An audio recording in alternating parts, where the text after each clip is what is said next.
तेरा किसी पे आए दिल एपिसोड 37। क्या कर रहे हैं तुम्हारे लोग जैक? आज दूसरा दिन है, वो लोग क्यों नहीं ढूंढ पा रहे उन्हें? मेरे मरने का इंतज़ार कर रहे हो क्या? मुझे तौकी का पता चाहिए जैक। मुझे उससे माफ़ी मांगनी है। मैंने उसको अपने किए का हिसाब देना है। प्लीज़ कुछ करो। जान की हालत में कोई सुधार नहीं आया था और लाउंज में खड़ा जैक ऊंची आवाज़ में बोल रहा था, माफ़ी मिलना इतना आसान होता तो तौकी आज हमारे साथ होती। कितनी बार माफ़ी मांगी उसने, आपने माफ़ किया था उसे? जैक्सन की बात सुनकर जैक ने गहरा सांस खारिज किया। क्या हो गया था जैक्सन को? वो क्यों जान की हालत नहीं देख पा रहा था? जैक्सन प्लीज़ अभी नहीं। जैक ने उसे हाथ उठाते मना किया तो जैक्सन हंस दिया। यही तो मौका है जैक भैया, किसी को उनकी गलती नहीं, गलती नहीं, उनके गुनाह का एहसास करवाना है। वो जान को देखते बोला तो जान उससे नजरें चुरा गया। वो जान और तौकी का मामला है, जैसे ही तुम बीच में मत पड़ो। जैक भैया शायद आप भूल रहे हैं, ये हमारा मामला भी है। वो हमें दोस्त मानती थी। हमने क्या किया उसके साथ? ना उसका साथ दिया, ना दोस्ती का मान रखा। क्या वो आपसे मुझसे सवाल नहीं करेगी? फ्री में हम भी नहीं बख्शे जाएंगे, हिसाब तो हमें भी देना पड़ेगा। जैक्सन खामोश हो जाओ प्लीज़, जैक ने उसके सामने हाथ जोड़ते कहा था। जान की हालत पहले ही ठीक नहीं थी, ऊपर से जैक्सन की बातें सुनकर वो सर थाम गया था। जैक्सन ने अफसोस भरी नज़रों से जान को देखा और घर से ही निकल गया था। जैक्सन अपने फार्म हाउस आया था जहाँ टीना को रखा गया था। वो अपने मखसूस कमरे में आया तो टीना को देखकर हंस दिया। टीना की हालत बहुत ख़राब थी। मार मार कर हशर ख़राब कर दिया था उसका लेडी बॉडी बिल्डर ने। उसके सामने रखी कुर्सी उसके सामने कुर्सी रखते जैक्सन ने अफसोस भरी नज़रों से उसे देखा। क्या हाल कर दिया जालिमों ने तुम्हारा टीना। मैं बात करूँगा उनसे, इतना कौन मारता है भला? वैसे ज़्यादा दर्द तो नहीं हो रहा? वो ऐसे बोल रहा था जैसे बहुत अफसोस हुआ हो टीना की हालत देखकर। मैंने सब बता दिया है, प्लीज़ मुझे जाने दो। मैं मर जाऊँगी, मेरा दम घुट जाएगा जहाँ। प्लीज़ जाने दो। टीना की हालत वाकई बहुत ख़राब थी। रस्सियों से बांध कर रखा गया था उसे। चेहरे पर जख्मों के निशानात थे, बाल बिखरे हुए, हाथों पर रस्सियों के निशान। मरना इतना आसान नहीं है टीना, और ना ही मैं तुम्हें इतनी आसानी से मरने दूंगा। तुमने हमसे हमारी दोस्त छीन ली, उस पर इतना गंदा इल्ज़ाम लगाया। औरत होकर इतना गिरा हुआ काम करते शर्म नहीं आई तुम्हें टीना? क्या बिगाड़ा था हमने तुम्हारा? भाई से मोहब्बत करती थी ना तुम? ये कैसी मोहब्बत थी टीना कि तुमने उनसे उनके जीने की वजह ही छीन ली? मोहब्बत कुर्बानी मांगती है। मोहब्बत में सब पा लेना ज़रूरी नहीं होता। मोहब्बत में महबूब की खुशी के लिए इंसान पीछे हट जाता है। जब तुम्हें पता था भाई और तौकी एक दूसरे से बहुत मोहब्बत करते हैं तो क्यों उन्हें एक दूसरे से अलग किया? क्यों इतनी बेहुदा बातें की? जैक और जानसून तनिष्क समझने की गलती मत करना मुझे। मैं औरत होने का भी लिहाज नहीं करता। अब तुम यहीं तड़पोगी, यहीं मरोगी। लेकिन मुझे अभी भी यकीन नहीं आ रहा तुमने क्यों अब सच बताया। अब तो हालात तुम्हारे फेवर में थे। तुम आसानी भाई से हमदर्दी करते, उनको अपने जाल में फांस सकती थी। तो अब सच्चाई बताने का क्या मकसद था तुम्हारा? शायद तुम्हें यकीन ना आए, लेकिन सच यही है, मुझे एहसास हो गया था। मेरा एक बॉयफ्रेंड था, शुरू में बहुत अच्छा, मेरी बहुत केयर करता था, बहुत मोहब्बत करता था। वो मुझसे बहुत बार कह चुका था कि मैं उसके घर वालों से मिलूं। पहले तो नहीं मानी, लेकिन एक दिन उसने कहा कि मैं उससे मोहब्बत तो करती हूँ लेकिन उस पर यकीन नहीं करती, इसलिए इसके बार बार कहने पर भी मैं उसके साथ उसके घर नहीं जा रही। वो नाराज़ हो गया। मोहब्बत करती थी तो डर गई कि कहीं वो भी मुझे छोड़ ना दे, और उसने बताया था कि उसके पेरेंट्स भी मुझसे मिलना चाहते हैं, तो मैं मान गई। जब मैं उसके साथ वहाँ पहुँची तो वहाँ कोई ना था। मैंने पूछा तो उसने कहा कि उसके पेरेंट्स मार्केट गए हैं, अभी आ जाएंगे। फिर वो जूस ले आया। अगर मुझे पता होता तो कभी वो जूस ना पीती। उस जूस के पीने के बाद जब मुझे होश आया, मैं अपना सब कुछ गंवा चुकी थी। और फ्लैट उसका नहीं था, उसके दोस्त का था। वो मेरा इस्तेमाल करके भाग गया था। कुछ दिन गुजरे तो मेरी तबीयत ख़राब रहने लगी। मेरी मामा ने मुझसे बहुत पूछा कि मुझे क्या हुआ, लेकिन मैं टालती रही। फिर एक दिन बेहोश हुई। उस दिन सबको पता चल गया। मुझे मेरे घर वालों ने घर से निकाल दिया। मैं प्रेग्नेंट थी। स्ट्रेस और भूख की वजह से मैंने अपना बच्चा खो दिया। तब मुझे तौकी पर अपना लगाया इल्ज़ाम याद आया। मैंने उसके किरदार को गंदा किया और गार्ड ने मेरा किरदार मेरे सामने रख दिया। मैंने कितनी आसानी से तौकी के इल्ज़ाम दे दिया, लेकिन जब खुद पर बीती तो पता चला। वो बात ख़त्म करते फूट फूट कर रो रही थी। जैक्सन ने साथ तासुरात से उसे देखा।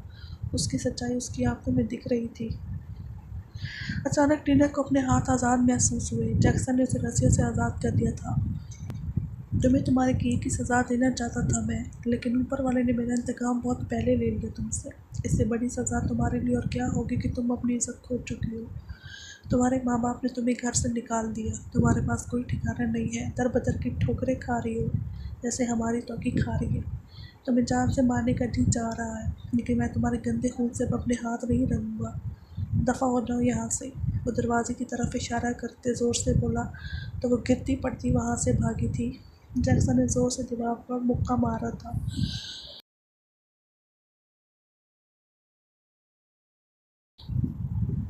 तौकी, नाज़िली का शुक्रिया अदा कर देना बेटा।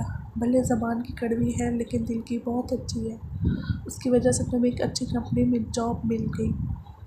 जी मामा, कंपनी तो बहुत अच्छी है और मैंने कभी नाज़ली खाला की बातों का बुरा नहीं मनाया। आप बस दुआ करें कि मैं साबित कदम रहूँ। नेल्सन का भी अच्छे कॉलेज में एडमिशन हो गया है। मेरा ख्वाब है कि वो एक बहुत बड़ा सॉफ्टवेयर इंजीनियर बने। तुम्हारा ये ख्वाब वो ज़रूर पूरा करेगा। वो बेटी को सीने से लगाते बोली। वो कब से उसके सामने बैठा उसे मना रहा था, लेकिन वो मुसलसल रो कर उसका ज़ब्त आज़मा रही थी और मुकाबिल से उसके आंसू ही तो बर्दाश्त नहीं होते थे। जोस्वा, आई एम सॉरी मेरी जान, प्लीज़ रोना बंद करो। उसकी गाल अपने पूरों से साफ करते बोला, लेकिन जोस्वा ने उसके हाथ झटक दिए थे। वो चेहरे पर हाथ फेरते कमरे के वस्त में चक्कर लगा रहा था, साथ साथ उसे भी देख रहा था जो मुसलसल रो रही थी। इतने दिन परेशानी से गुजरे थे। जान की हालत, तौकी को ढूंढना, उस चक्कर में जोस्वा को टाइम ही नहीं दे पाया था। भूली तो वो से थी ही, लेकिन ना मैसेज ना कॉल। वो बहुत हर्ट हुई थी इसके संभल से। क्या तुम तो मुझे समझती हो, फिर क्यों ऐसा कर रही हो? उसके कदमे में बैठते बोला तो वो हंस दी। वाह, अभी मैं समझूं जैक। माना कि आपकी फैमिली आपके लिए बहुत ही इम्पोर्टेंट है, लेकिन शायद मैं भी आपकी कुछ लगती हूँ। लेकिन हर बार मैं ही क्यों समझूं? आप कब समझोगे? सबकी तरह मुझे भी आपकी ज़रूरत है। मुझे भी आपका वक्त चाहिए, लेकिन आप इन सब चक्करों में मुझे तो भुला ही देते हो। मुझ पर क्या बीतती है आप कभी नहीं समझ सकोगे। इस तरह मैं आपको इग्नोर करूं, आपसे हफ्तों हफ्तों बात ना करूं, तो आपको कैसा लगेगा? आप मेरी शक्ल तक नहीं देखना पसंद करोगे, नाराज़ हो जाओगे। मैं मानता हूँ और मुझे एहसास है मैं बहुत बुरा कर जाता हूँ तुम्हारे साथ, लेकिन मैं भी तो अकेला हूँ ना। मुझे तुम्हारी ज़रूरत है। एक तरफ भाई तो दूसरी तरफ टॉकी। जैक्सन अलग नाराज़ हुआ फिर रहा। ओके, आप अपने मसले हल करें, मेरी फ़िक्र छोड़ दें।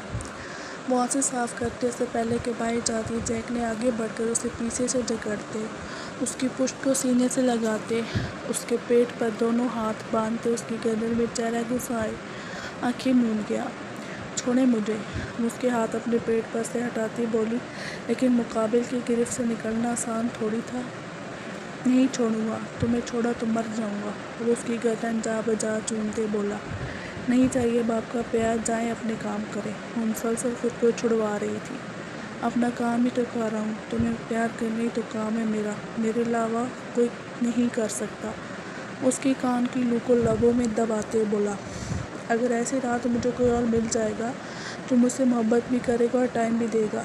वो जानबूझकर बोलती उसे गुस्सा दिला गई थी। बकवास बंद करो अपनी। आइंदा अगर ऐसा कहना तो दूर कभी सोचा भी तो जान ले लूँगा तुम्हारी मैं। उसे छोड़ते कमरे की बालकनी में जा ठहरा। रात की ठंडी हवाएं भी उसके जिस्म में भड़कती आग को ठंडा नहीं कर पा रही थी। वह ऐसा कैसे कह सकती थी? क्या वो नहीं जानती थी कि वो उसका दीवाना सरफरा आशिक था। रेलिंग पर हाथ जमाए, जबड़े बीते वो सामने बनी सड़क को घूर रहा था। जॉसफा ने उसको यूँ सुलगता देखा तो मुस्कुरा दी।